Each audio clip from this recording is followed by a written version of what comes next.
আউযু বিল্লাহি মিনাশ শাইতানির রাজীম। ইন্নামাল মুমিনুনা আল্লাযীনা আমানু বিল্লাহি ওয়া রাসূলিহি ওয়া ইযা কানু মা'আহু আলা আমরিন জামি'in লাম ইয়াযহাবু হাত্তা ইয়াস্তাযিনুহু। আমরা আয়াতের তর্জমা শুনি, তারপর তার ব্যাখ্যা শুনবো ইনশাআল্লাহ। মোমেনদের পরিচয়। ইন্নামাল মুমিনুনা, নিশ্চয়ই মোমেন হচ্ছে তারা, আল্লাযীনা আমানু বিল্লাহি ওয়া রাসূলিহি, যারা ঈমান এনেছে আল্লাহর প্রতি এবং তার রাসূলের প্রতি।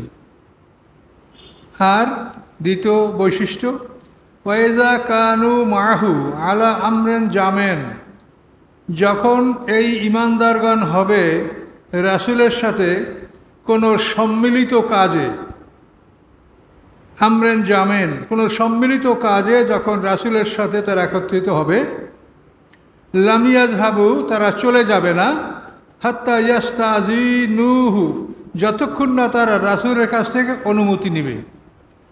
কোনো সম্মিলিত কাজে তারা একত্রিত হলে রাসূলের নিকট থেকে অনুমতি না নিয়ে তারা যাবে না। ইন্নাল্লাযীনা ইয়াস্তাযিনুনাকা, নিশ্চয়ই যারা অনুমতি চায় আপনার কাছে হে রাসূল, উলাইকাল্লাযীনা ইউমিনুনা বিল্লাহ, এরাই হচ্ছে তারা যারা আল্লাহর প্রতি ঈমান এনেছে ও রাসূল এবং তার রাসূলের উপরে ঈমান এনেছে। ফাইজাস্তাআযানুকা লিবা'যি শা'নিহিম, অতঃপর যখন তারা আপনার কাছে অনুমতি চায় তাদের কোনো কাজের উদ্দেশ্যে, ফাআযান লিমান শি'তা মিনহুম, আপনি অনুমতি দিন তাদেরকে, আপনি যাকে ইচ্ছা করেন। ওয়াস্তাগফির লাহুমুল্লাহ, এবং তাদের জন্য আল্লাহর কাছে আপনি ক্ষমা প্রার্থনা করুন। ইন্নাল্লাহা গাফুরুর রহিম, নিশ্চয়ই আল্লাহ তাআলা ক্ষমাশীল দয়াময়। মানে মানব জীবনে যত কিছু আমাদের জীবনে আসে, এই সমস্ত বিষয়েই আল্লাহ তাআলা কোরআন পাকে আমাদেরকে দিক নির্দেশনা দিয়েছেন যে সম্মিলিত কাজ, যেখানে সবারই স্বার্থ নিহিত, এমন একটা কাজে মুসলমানরা সবাই একত্রিত হয়েছে। একত্রিত হওয়ার পরে রাসূলের কাছে অনুমতি না নিয়ে কেউ পালিয়ে যাবে না। যেতে হলে সে রাসূলের সামনে দাঁড়ালে তখন রাসূল তাকে জিজ্ঞাসা করবে যে তোমার কি প্রয়োজন, তার সে বলবে, তখন আল্লাহ রাসূল তাকে অনুমতি দিবেন, তারপর সে যাবে। এটা কত শৃঙ্খলার কথা দেখেন। এই আমরিন জামি'in, অর্থাৎ সবার কাজ, যেটা সবারই স্বার্থ যেখানে নিহিত, এমন একটা কাজ। আমরা একটা জিনিস আপনাদের মনে এটা যেন দুর্বলতা না আসে, যে আমরা তো আসলে বিভিন্ন মাযহাবের লোক, কেউ হানাফি, শাফি, হাম্বলি, আহলে হাদিস, পীরপন্থী, বিভিন্ন। তো এখন কোরআন কি বলছে, এইগুলি আপনাদের কোনো ক্ষতি করবে না। এগুলি কীরকম মনে করেন যে রাজশাহী বিভাগ, এই বিভাগের অধীনে মনে করেন 1000 হাই স্কুল আছে, কিন্তু প্রত্যেকটা হাই স্কুলের কিন্তু নাম আলাদা। প্রত্যেকটা হাই স্কুলের আলাদা নাম, আলাদা নামে সার্টিফিকেট বের আসবে, অমুক স্কুল থেকে এই ছেলেরা এসএসসি পাস করছে, কিন্তু সার্টিফিকেটগুলো সবই এক, শুধু স্কুলের পরিচয় যে এই ছেলেটা অমুকখান থেকে পাস করছে। তো আপনি একজন ইমানদার মুসলমান, আপনার আমার কলেমা এক, আপনার কোরআন, আপনার রাসূল, আপনার কিন্তু সব আমার এক, আপনি আমি একই মানুষ। কিন্তু একটা স্কুল থেকে যেমন একজনের সার্টিফিকেট গ্রহণ করে, ওই রকম আপনিও একটা প্রতিষ্ঠান থেকে তার মাধ্যমে আপনি এই দিনের প্রশিক্ষণটা নিয়েছেন। এইটা হয়তো কপিরের দরবার থেকে নিয়েছে, কেউ আহলে হাদিস সংগঠন থেকে নিয়েছে, কেউ জামাত ইসলাম থেকে, কেউ হিজবুল্লাহ থেকে, এই বিভিন্ন প্রতিষ্ঠানের মাধ্যমে এই শিক্ষাটা আপনারা নিচ্ছেন। তো এই জন্য এগুলি কিন্তু ভাঙ্গার প্রয়োজন নাই। প্রয়োজন হলো যে আপনি সিলেবাসটা একই সিলেবাস মেনটেন করছেন কিনা, সকল স্কুল একই সিলেবাস মেনটেন করছে কিনা, এটা হলো দেখার বিষয়। এখন আমাদের সমস্যা হলো যে আমরা আসলে সিলেবাসের ক্ষেত্রে আমরা এক হতে পারছি না।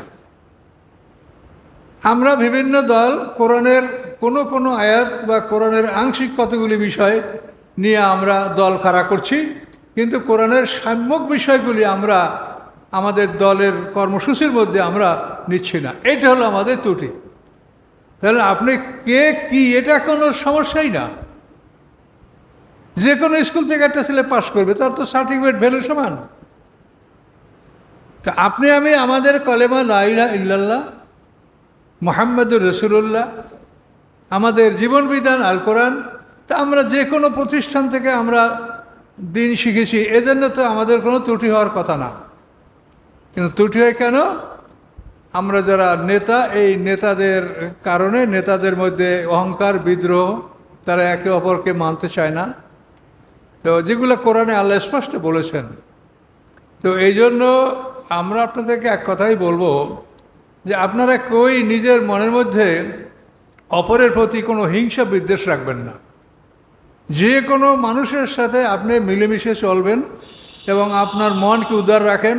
আল্লাহর কাছে বলেন যে আল্লাহ, যে কোনো মানুষের সাথে আমি মিলেমিশে আপনার পথে চলবো, এক জামাতে নামাজ পড়ব, দিনের কাজে যদি তারা সমবেত হয় তো আমরা একসঙ্গে কাজ করব। এইভাবে মনোভাব নিয়ে আপনি থাকেন, তাহলে কিন্তু আপনি আল্লাহর কাছে মুক্তি পাবেন। কিন্তু হিংসা, বিদ্বেষ, অহংকার, অমুকের নামাজ হয় না, আমার নামাজ হয়, অমুকের দল ঠিক না, আমার দল ঠিক, এই আমার দলের লোক সব ভেস্তে যাবে, এইসব কথা যারা বলে তাদেরকে বর্জন করা উচিত। তার কারণ কোরআনে কথা আল্লাহ বলেন নেই, হাদিস এবং কোরআন। এই যে হাদিস নিয়ে আমাদের সাথে যে একটা মানে আমাদের মতদ্বৈততা, এটার কারণটা দেখেন।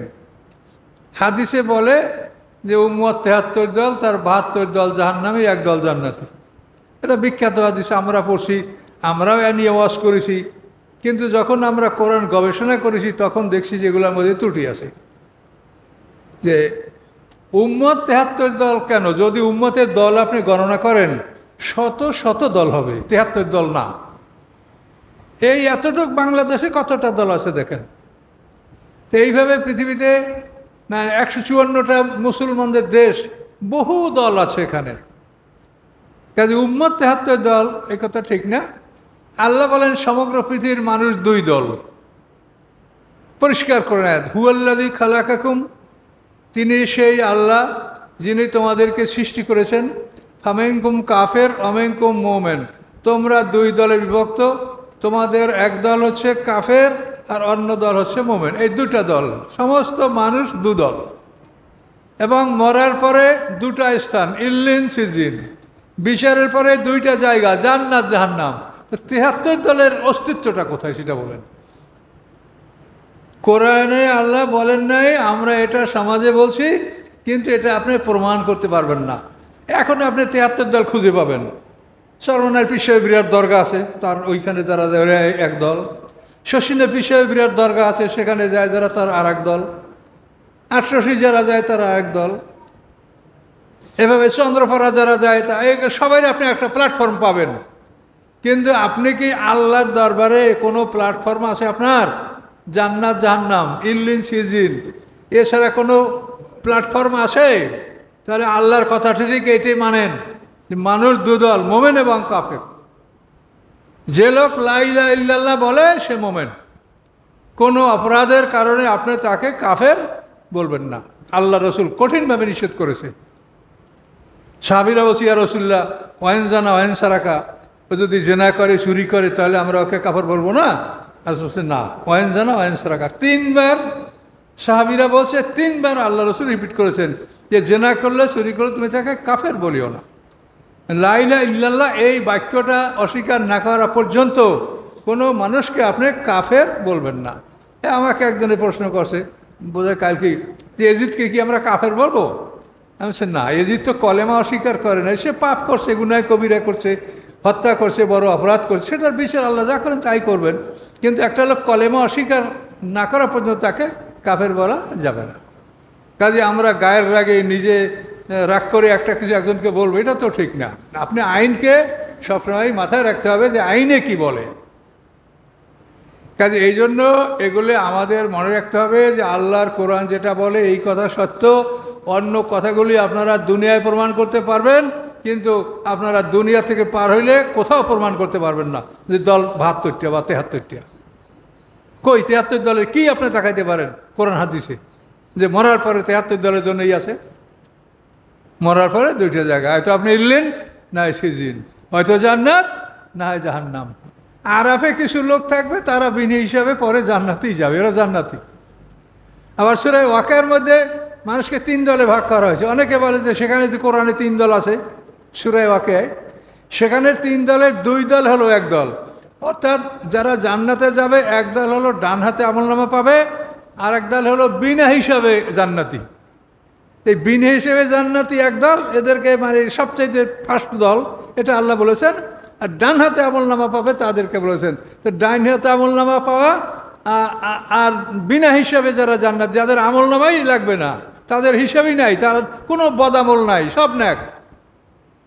তো এই শ্রেণী এবং ডাইন হাতে আমলনামা, এই 2 শ্রেণী এক, এরা জান্নাতি, আর বাকি জাহান্নামী। কাজী 2 দল, এইটাই ঠিক। কাজী মানুষ 2 দল, মানুষ 2 দলের অধিক কোনো মানুষের দল নাই। সারা পৃথিবীর কাফেররা 1 দল, সারা পৃথিবীর মুসলমানরা 1 দল। দেখেন না, পৃথিবী যখন মুসলমানদের বিরুদ্ধে কোনো যুদ্ধ হয়, তখন সমস্ত পৃথিবীর কাফের একত্রিত হইয়া মুসলমানদের উপরে আক্রমণ করে। কাজে এই জন্য কোরআনের কথা আমাদেরকে শুনতে হবে, বুঝতে হবে এবং বোঝার চেষ্টা করতে হবে। আর এই কোরআন না বুঝে পড়ার জন্য আল্লাহ কি বলছে সেটা শুনলে আপনি মনে কষ্ট পাবেন। কোরআনেরা বলছে, মাসালুল্লাযীনা হুম্মিলুত তাওরাতা সুম্মা লাম ইয়াহমিলুহা কামাসালিল হিমারি ইয়াহমিলু আসফারা। আল্লাহ তাওরাত কিতাবের ধারক বাহকদেরকে বলছেন, দৃষ্টান্ত তাদের যারা তাওরাত বহন করছে কীরকম, যেমন গাধার পিঠে কাগজের বোঝা, গাধার পিঠে বই, পুস্তক। এখন গাধার পিঠে যদি আপনি পুস্তক রাখেন 1 গাধা, তো গাধা কি বুঝবে? আমরা একই অবস্থা। কোরআন আমরা পড়ি কিন্তু কিছুই বুঝি না, তাহলে আমরা কি করছি আমরা বলেন? তো তার মানে এই না যে আপনি কোরআন পড়াও শিখবেন না। কোরআনের পড়া শেখাটাও ফরজ, অর্থ শেখা ফরজ, গভীর জ্ঞান অর্জন করাও ফরজ। কোরআন শিক্ষার 3টে স্তর আছে। যারা এই ছেলেপেলে কোরআন পড়ছে এটার পড়ারও সব আছে, কিন্তু বোঝার ক্ষেত্রে তো আপনি এখানে যে বুঝতেছেন না, সেই হিসেবে তো আপনি এই অভিশাপের মধ্যে পড়ে গেছেন যে আপনারা বুঝবেন না কেন, বোঝেন, বোঝার চেষ্টা করেন। কাজে এই জন্য আমি আপনাদেরকে, ইউটিউবে আমার বহু আলোচনায় দেখেন, আমি সারা দুনিয়ার মানুষকে আমি এই কথাই অনুরোধ করছি যে আপনারা শিক্ষা প্রতিষ্ঠানে অর্থসহ কোরআন শেখার আপনারা সেকশন খোলেন, ব্যবস্থা করেন এবং সেই ব্যবস্থা আপনারা নেন। নিয়ে যা পারেন তাই অগ্রসর হন, তাইতে আল্লাহর কাছে মুক্তি পাবেন। আপনি একটা কাজ শুরু করে আপনি তারপরেই আপনার মৃত্যু হতে পারে, কিন্তু আপনি যে নিয়াত করছিলেন এই জন্য আপনি আল্লাহর কাছে সওয়াব পাবেন। ইন্নামাল আমালু বিন্নিয়াত, প্রত্যেকটা কাজের সব তার নিয়াতের উপরেই হয়। নিয়াত করে যারা মসজিদে আসার জন্য নিয়াত করেছে, তারা আল্লাহ না করুক কোনো বিপদে আসতে নাও পারে, তবে এই মসজিদে আসার সব তারা পাবে, যেহেতু তারা নিয়াত করেছিল। কাজে এই জন্য আমি আপনাদেরকে বলি, যে সমস্ত শিক্ষা প্রতিষ্ঠান আপনাদের নিয়ন্ত্রণে আসে, সেখানে আপনারা চিন্তাভাবনা নেন যে আমরা এখানে কোরআন শরীফের মোটামুটি একটা অর্থসহ যাতে একটা ছেলে একটা আয়াত পড়লে বুঝতে পারে, এতটুক জ্ঞান আমরা এদেরকে দিয়া বের করব। এরপরে গভীর জ্ঞান অর্জন করার জন্য পৃথিবীতে বহু দরজা উন্মুক্ত আছে। তারা ইচ্ছা করলে বিভিন্ন জায়গায় বিভিন্ন কোর্স আছে, অনার্স আছে, এবং বাংলা ভাষা এখন বহু তাফসির বই পুস্তক আছে। এই জন্য এ ধরনের ব্যাপারে আপনাদের মাথায় চিন্তা থাকতে হবে। আর দলমতের ব্যাপারে কথাটা কিন্তু খুবই সোজা, যে আপনি কি করছেন সেটা বড় কথা না। আপনি একটা স্কুল থেকে আপনি সার্টিফিকেট গ্রহণ করছেন, কিন্তু আপনার সিলেবাস কোরআন এবং হাদিসের বাইরে কারো সিলেবাস নাই। আমরা বিভিন্ন দল এক দলকে অভিশাপ করি, গালি দেই, কেউ কাফের বলি, ফাসেক বলি। আসলে ওরও যা সিলেবাস আমারও তার একই সিলেবাস। কিন্তু কেন আমরা এটা বলি? এটা আমরা আলেম যারা, এটা আমাদের বিদ্রোহ। আল্লাহ কোরআন পাকে বলেছেন বাগিয়াম বাইনাহুম, যে তারা পরস্পর বিদ্রোহবশত তারা এই মতভেদটা করে। এবং করে কখন? মিন বাদে মা জাআতুমুল ইলমু, যে তাদের কাছে জ্ঞান আসার পরে বিদ্রোহবশত তারা এই মতভেদ, এই দলাদলিটা করে। কাজে এই জন্য আমরা অনুরোধ করতে পারবো, এছাড়া কিছু আমাদের বলার নাই, যে আপনারা এ ধরনের মনোভাব নেবেন না যে আমি একজন মানুষ, আমি যে দলের হই, সব মুসলমান আমার ভাই, সবাই আমার ভাই। আমি একটা প্রতিষ্ঠান থেকে শিখেছি, সেই জন্য আমি বলবো যে আমি হানাফি বা আমি আহলে হাদিস, এটা আপনি বলতেই পারেন, কিন্তু এটা আপনার কোনো ক্ষতি করবে না।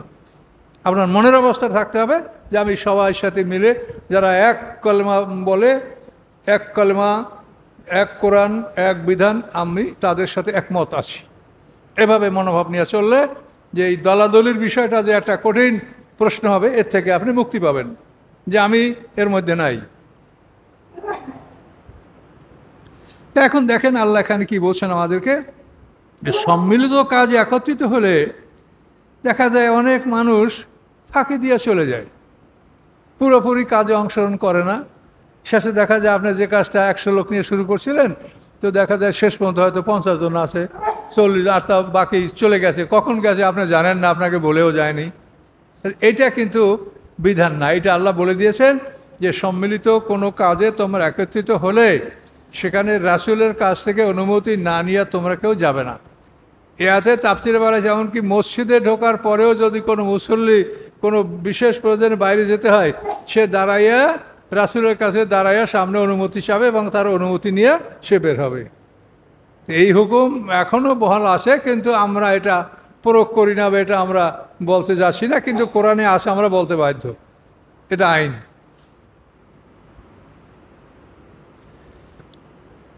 আল্লাহ বলেন, লা তাজালু দোয়ার রাসূলে বাইনাকুম কা দোয়ায়ে বাযিকুম বাযা, তোমরা গণ্য করো না রাসূলের দোয়া তোমাদের মধ্যে যেমন তোমরা একে অপরের জন্য দোয়া করো। তোমরা একে অপরের জন্য যেরকম দোয়া করো, রাসূলের দোয়াকে সেরকম গণ্য করো না। রাসূলের দোয়া অনেক মর্যাদাবান, অনেক সম্মানিত, অনেক গুরুত্বপূর্ণ। তিনি দোয়া করলে সে দোয়া আল্লাহ তাআলা কবুল করেন। কাজেই রাসূলের দোয়া অত্যন্ত গুরুত্বপূর্ণ। কাজেই রাসূল যেন অসন্তুষ্ট তোমাদের উপরে না হন, তিনি যেন সন্তুষ্ট হয়ে তোমাদের উপরে দোয়া করেন। বিভিন্ন কাজে, মদিনার মসজিদ নির্মাণ করা হচ্ছে, এখন যে সবচেয়ে বেশি কাজ করছে আল্লাহ রসুল তার প্রতি অধিক সন্তুষ্ট হয়েছেন। এটা আপনিও হবেন। আপনার একটা কাজে যদি দেখেন একটা লোক খুব বেশি পরিশ্রম করে, তা আপনি তাকে ধন্যবাদ জ্ঞাপন করবেন বা তাকে সান্ত্বনা দিবেন, একটা কিছু বলবেন। সেই জন্য আল্লাহ বলছে যে তোমরা যদি পালিয়ে যাও তাহলে তোমাদের তো রাসূল দোয়া করবে না। যারা পালিয়ে যাবে তারা কি রাসূলের দোয়া পাবে? কাজে তোমার পালিয়ে যাবে না। এক জায়গায় আসলে বিশেষ কোনো প্রয়োজন থাকলে রাসূলের কাছে অনুমতি নিয়ে যাও। আর সামাজিকভাবেও যদি তোমরা সামাজিক কোনো কর্মকাণ্ডে একত্রিত হও, তো তোমরা যে নেতার অধীনে আছো বা যে তোমাদের কর্ম পরিচালনা করছেন, তোমরা তার অনুমতি ছাড়া তোমরা নিজে ইচ্ছায় চলে যেও না। এটা চলে যাওয়া ঠিক হবে না। তো দেখেন, এসব ব্যাপারটা তো আমরা অনেক মানুষই কাজে এসে ফাঁকি দিয়ে চলে যাওয়ার দলেই লোক বেশি থাকে। কিন্তু এটা দেখেন যে কোরআনে এ সম্বন্ধে আলোচনা আছে, যেটা আপনি করতে পারছেন না, অনুমতি নাই।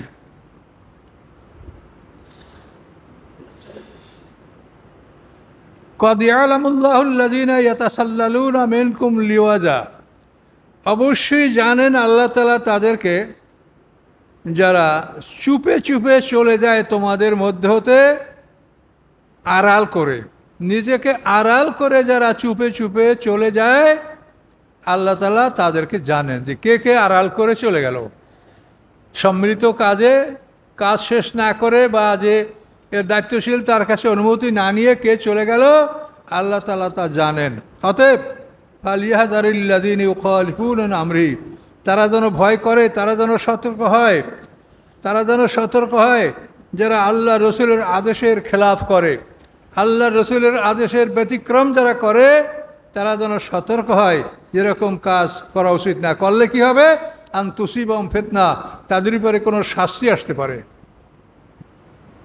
ফিতনা মানে পরীক্ষা, শাস্তি, পারসিকিউশন, প্রজিলাইটাইজেশন।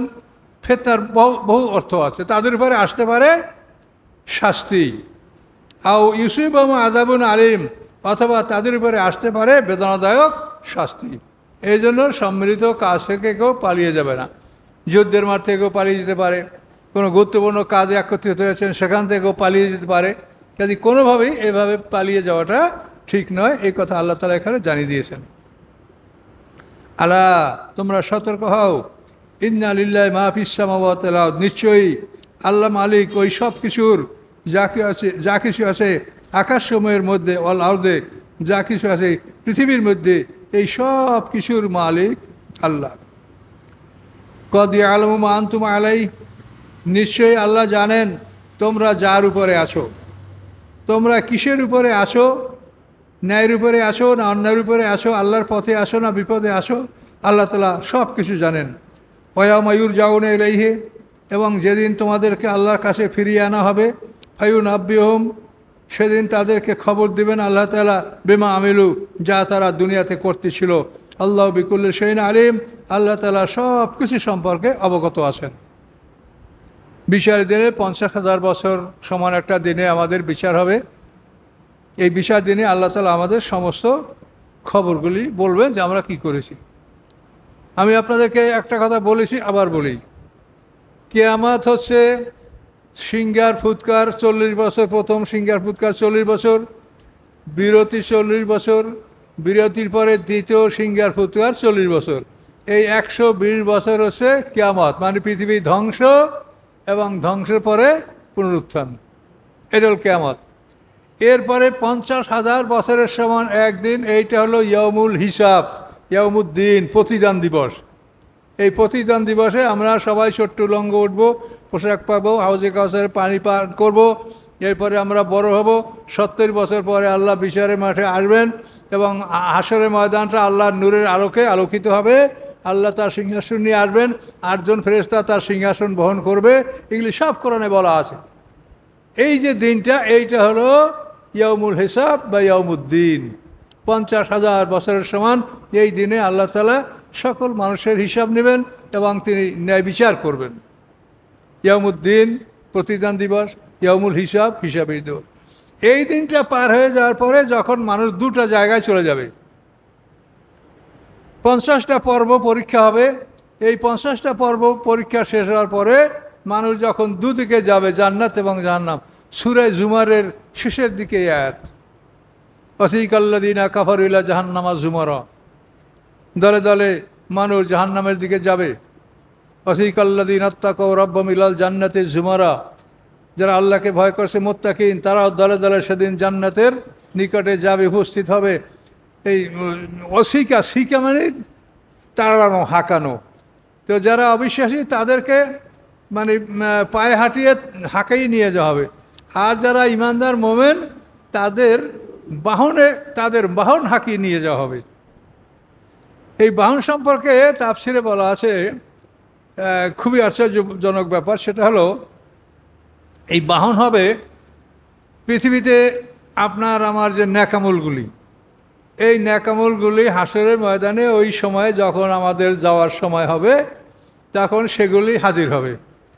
হাজিরে বলবে যে আমি আপনার রোজা, আমি আপনার নামাজ, আপনার হজ, আপনার জিহাদ, আমি আপনাকে বড় কষ্ট দিয়েছি পৃথিবীতে, যে এই সব কষ্টগুলি আমি দিয়েছি আপনাকে। আমি আপনার আমার দুনিয়াতে আপনার ঘাড়ে আমি সওয়ার ছিলাম। তো এখন আপনি আমার উপরে সওয়ার হন, আমি আপনার জন্য সওয়ারি হয়ে গেলাম। এই ন্যাকামলগুলি আপনার সওয়ারিতে পরিণত হবে আর আপনি তার উপরে সওয়ার হবেন। আর এখন এই ন্যাকামলগুলি আপনার উপরে সওয়ার। আপনি রাজশাহী শহর থেকে এখানে আসছেন, আপনার কষ্ট হয়েছে না? কত কষ্ট করে এই জুমার দিনে মনে হয় যারা জুমার নামাজ ঠিকমতো পড়েন, সকাল থেকে তাদের মনে টেনশন যে আমি কখন রওনা করব, কখন যাব, কখন কোথায় কী হবে। তো এই যে নামাজ আপনার উপরে সওয়ার, নামাজ আপনাকে কষ্ট দিয়েছে, এই নামাজ হাশরের ময়দানে বিচারের শেষে আসে বলবে এখন আমি আপনার জন্য যানবাহন, আপনি আমার উপরে সওয়ার। আর পাপগুলি ওইভাবে আসবে, আইসে বলবে যে আমি তোমার পাপ, আমি তোমার জুলুম, তুমি ঘুষ করেছো, সুদকে অত্যাচার করেছো, তুমি আমার উপরে ভর করে দুনিয়ায় এই সব সুবিধা সুযোগ ভোগ করছো। আমার উপরে ভর করে তুমি দুনিয়ায় এই সব সুযোগ সুবিধা ভোগ করছো। এখন তুমি পিঠ পাতো, আমি তোমার পিঠে উঠবো, তুমি আমাকে নিয়ে যাও। এটা পরিষ্কার করে বলা আছে, ওহম ইয়াহমিলুনা আওজারহুম আলা জুহুরিহিম, এবং পাপীরা তাদের বোঝাগুলি তাদের পিঠের উপরে নিয়ে হাসরের ময়দানে তারা আল্লাহর কাছে হাজির হবে। প্রত্যেকটা পাপী। আপনি মনে করতে পারেন যে একটা মানুষ কত পাপ বহন করতে পারবে। এটার জন্য এই তাফসির আছে, রাসূলের হাদিস আছে, সেখানে বলা আছে যে জাহান্নামীদের একটা দাঁত হবে উহুদ পাহাড়ের মতো। তো উহুদ পাহাড়ের মতো একটা দাঁত হয়, তাহলে 32টা দাঁত সেট করতে কত বড় সোয়াল লাগবে, মাথাটা কত বড় হবে, তাহলে দেহটা কত বড় হবে।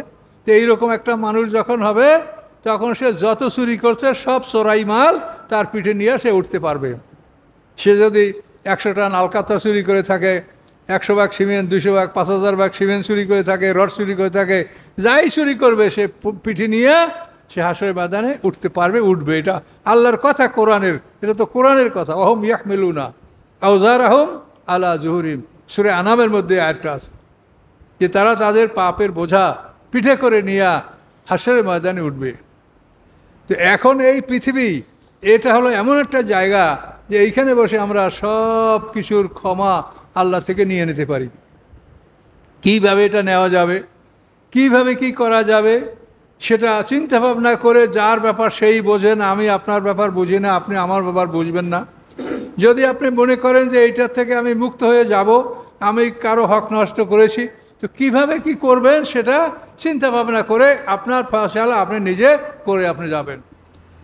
কারো কাছ থেকে মাপ চাইতে হলে মাপ চেয়ে নেন, কাউকে যদি প্রকাশ্যে গোপনে পরিশোধ করতে পারেন পরিশোধ করে দেন।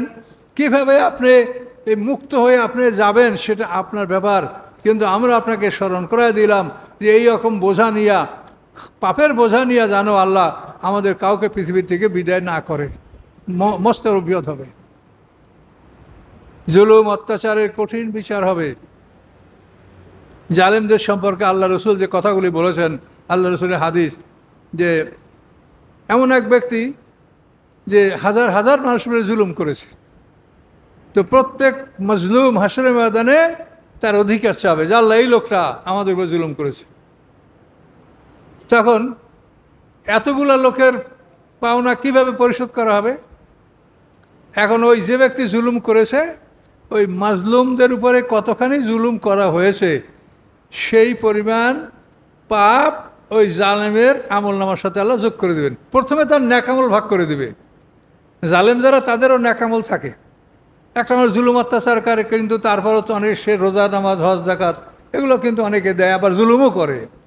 তো এই জন্য জালেমদের পাওনা পরিশোধ করার জন্য প্রথমে তার ন্যাকামলগুলিকে মাজলুমদেরকে ভাগ করে দেওয়া হবে। সব ন্যাকামলগুলি যখন দেওয়া হয়ে যাবে তখন আরও পাওনাদার আছে কিন্তু তার ন্যাকামল নাই। এই সময়ে ওই মাজলুমদের পাপ কেটে কেটে জালেমের পাপের সাথে যোগ দিয়ে দেওয়া হবে, মাজলুমের পাপকে হালকা করে দেওয়া হবে। এইভাবে হাসরের ময়দানে আল্লাহ তাআলা দেনা পাওনা পরিশোধ করবেন। এই সব কাজ করার জন্য 50,000 বছরের সমান একটা দিনে, বা ওই জগতের হিসাবে 50 দিন, 1000 বছরের সমান একদিন, এই দিনে আল্লাহ তাআলা এভাবে আমাদের বিচার করবেন। এই কথাগুলিতে কোনো সন্দেহ নাই। তো আমরা এখানে দুনিয়াতে এগুলো আলোচনা করছি যে দুনিয়াতে সব সমস্যার সমাধান আছে। এই পৃথিবীতে আপনি সব সমস্যার সমাধান করে যেতে পারবেন। কাজে এখানেই আপনি ভেবে দেখেন যে আপনার এরকম কোনো সমস্যা আছে কিনা। এটা যার ব্যাপার সেই ভাবেন, আর একজন এটা ভাবতে পারবে না। কাজে এই জন্য এইসব বিষয়ে আমাদের সতর্ক থাকতে হবে। 50,000 বছর সমান একটা দিনে আল্লাহ তাআলা বিচার করবেন। খুবই ভয়ঙ্কর দিন, খুবই ভয়ঙ্কর দিন। এবং সেই দিনে ফামাই ইয়ামাল মিসকালা যাররাতান খায়রান ইয়ারা, যাররা মানে অনু পরিমাণ ন্যাকামলও কোথাও লুকিয়ে থাকবে না, সেটা আপনি দেখতে পাবেন যে আপনারা করেছেন। ফামাই ইয়ামাল মিসকালা যাররাতান শাররান ইয়ারা, অনুপরিমাণ যদি আপনি খারাপ কিছু করে থাকেন সেটা আপনি দেখতে পাবেন, আপনি দেখবেন। কিন্তু এইটার হিসাব নেওয়া হবে কিনা তা তো বলা হয় নাই। হিসাবের ক্ষেত্রে আল্লাহ বলেছেন যে তুমি যদি গুনায় কবিরাগুলি না করো তাহলে আমি তোমার গুনায় সগিরা আমি ওটা হিসাবে আনবো না, ওটা আমি মাফ করে দেবো। যে পরিষ্কার করে আয়াতে বলা, এন তাজতানিবু কাবায়েরা, কাবায়ের মানে কি? গুনায় কবিরা। এন তাজতানিবু কাবায়েরা, যদি তোমরা বিরত থাকো বড় বড় পাপ থেকে। বড় পাপ কোনগুলি? যেগুলি কোরআনে মানা করা হয়েছে এবং করলে তার শাস্তির উল্লেখ করা আছে, এই ধরনের পাপগুলো হচ্ছে গুনায় কবিরা। কি কথা বলতে পারছেন? চুরি করো না, করলে তোমার হাত কাটা হবে। জেনা করো না, জেনা করলে তুমি অবিবাহিত হলে তোমার 100 পিটান মারা হবে, বিবাহিত হলে তোমাকে রজম করা হবে। তো যে অপরাধগুলি মানা করা হয়েছে এবং করলে তার শাস্তির কথা উল্লেখ আছে, যে ফরজ আমলগুলি আল্লাহ করতে বলেছেন, না করলে তার শাস্তির কথা উল্লেখ আছে, এই সব আমলগুলি হলো গুনায় কবিরা। আর এর নিম্নে যেগুলো এগুলোই সগীরা। আল্লাহ বলেন যদি তুমি গুনাহ কবিরা না করে থাকো তাহলে আমি তোমার সগীরা গুনাহগুলি এমনি মাফ করব। আর যদি তুমি হিসাবের আওতায় আসো তাহলে আমি তোমার সগীরা কবিরা জর্রা বর্রা পাপ সমস্ত পাপের শাস্তি আমি তোমাকে দিব। আর যদি ক্ষমার যোগ্য হও তাহলে গুনাহ কবিরা তুমি যদি না করো, গুনাহ কবিরা থেকে মুক্ত হয়ে আসো, তা আমি তোমার সগীরা গুনাহগুলি মাফ করে দেব। তো এই পয়েন্টে কিন্তু আমরা কথা বলি, যার জন্য আমরা ছোটোখাটো বিষয় বিভিন্ন দলের তর্ক বিতর্ককে আমরা নিষেধ করি। আপনি হাত বাঁধবেন, এখানে বাঁধেন, এখানে বাঁধেন, মাঝখানে নাই বাঁধেন, কি হয় আপনার? কি গুনাহ কবিরা হবে? তো এটা নিয়ে আমরা কেন সময় নষ্ট করব? আপনি আমিন আসতে বলেন, জোলে বলেন, যাই বলেন, এতে কি কোনো গুনাহ সগীরা কবিরা কিছু আছে? তো এই সমস্ত যে বিষয়গুলি ক্ষমার যোগ্য, লেবাস পোশাক, এই সমস্ত ব্যাপারে যেগুলি ক্ষমার যোগ্য ব্যাপার, এই সমস্ত ব্যাপারে কিন্তু আমরা সমাজে অনেক তোলপাড় সৃষ্টি করি। এটা ঠিক না। আপনি কোরআন দেখেন, কোরআনে আল্লাহ স্পষ্ট বলেছে যে তুমি গুনাহ কবিরা না করলে আমি তোমার গুনাহ সগীরাগুলি ক্ষমা করে দেব। তারপরও আপনি এই ছোটোগুলো নিয়ে বাড়াবাড়ি করে কেন সময় নষ্ট করবেন? অথচ বড়গুলি সম্পর্কে আপনি গাফেল, আপনি তো খবরই রাখেন না যে আমাদের কোন আমলের জন্য আমরা আল্লাহর কাছে ঠেকে যাব, আমরা পার হতে পারবো না। আলেমরা তো আমরা ভয়ঙ্করভাবে ঠেকা। আমাদেরকে বলা হয়েছে কুলি আহলাল কিতাব, হে আহলে কেতাব। আহলে কেতাব মানে কেতাবের যারা ধারক বাহক, আমরা ইহুদিরা খ্রিস্টানরা, লাস্তু আলা শাই, তোমরা কোনো কিছুর উপরে নও, হাত্তা তুকিমুত তাওরাতা ওয়াল ইনজিলা ওমা উনজিলা আলাইকুম মির রাব্বিকুম, যতক্ষণ না তোমরা তাওরাত, ইনজিল এবং কোরআন এই আসমানি কিতাবগুলি যতক্ষণ তোমরা প্রতিষ্ঠিত না করবে ততক্ষণ পর্যন্ত তোমাদের কোনো অস্তিত্ব নাই। তাহলে আমরা আলেমরা কোথায় আছি? আমরা তো সবচাইতে বিপদগ্রস্ত। আমরা আল্লাহর দিন কায়েম করতে পারছি না এবং দিন কায়েম করার কোনো প্রাণ প্রোগ্রামও আমাদের মধ্যে নাই। আর আল্লাহ আমাদেরকে বলছেন যে দিন কায়েম না করা পর্যন্ত লাস্তুম আলা সেই, তোমরা কোনো কিছু, তোমাদের ভিত্তি নাই, তোমরা ভিত্তিহীন। তাহলে আমরা এই সমস্ত বিষয় চিন্তা না করে খুঁটিনাটি মাসলা যেগুলো আল্লাহ মাফ করে দিয়েছে এগুলো নিয়ে আমরা সমাজে বিশাল তোলপাড় সৃষ্টি করছি। কাজে এই জন্য আপনারা কোরআনের কাছে সবাই আসেন, সবাই জীবনের বাকি সময়টা কোরআন পড়া শেখা এই জন্য আত্মনিয়োগ করেন। আল্লাহ তাআলা আপনার ক্ষমা করে দেবেন। আল্লাহ তাআলা ক্ষমা করার জন্যই আসেন।